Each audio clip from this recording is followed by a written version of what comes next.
One of the key ingredients for success for any exploration company is the team behind it.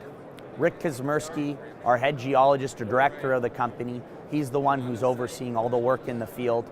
He'll be planning the program at Falcon Point, which has been renamed from Way Lake. This was a project that he had worked on with his company, JNR, before he sold JNR to Denison.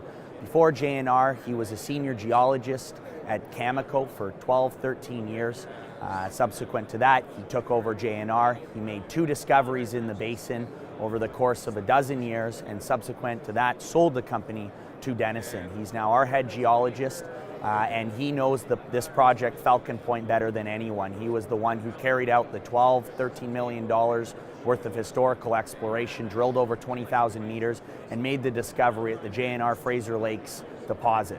Yeah, the Falcon Point project has a pretty lengthy history, actually. It goes back to the turn of the century when JNR Resources acquired 3 claims on the premise that there were some high-grade boulders found in the area. And they did. In fact, they weren't boulders, they were outcrop that was running 48% uranium.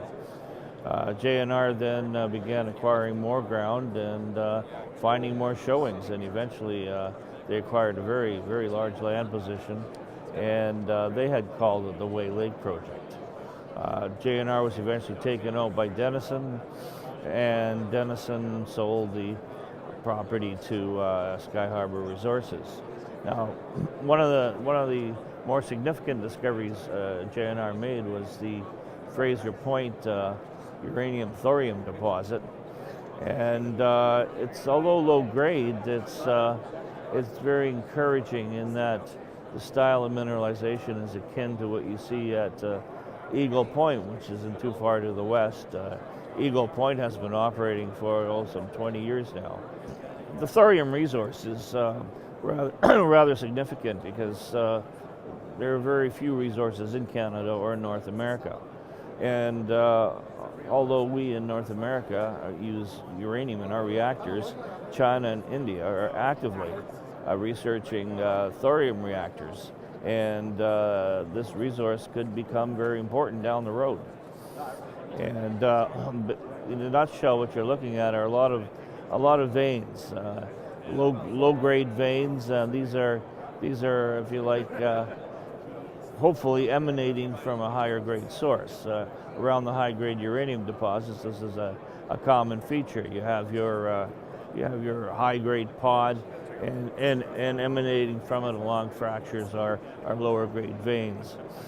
JNR did not drill it very deep, and so what Skyharbour is going to do is we're going to try and test. We are going to drill this deposit, at around 250 to 300 meters vertical, and see if we can get closer to a higher grade source to see if the style mineralization changes and looks more favorable. So Skyharbour is about to embark on its initial or preliminary drilling program on the Falcon Point project. We're going to drill about 1,500 meters into the Fraser Lake area, basically at depth within the known resource, and to see if we can extend it as well as find higher grade material.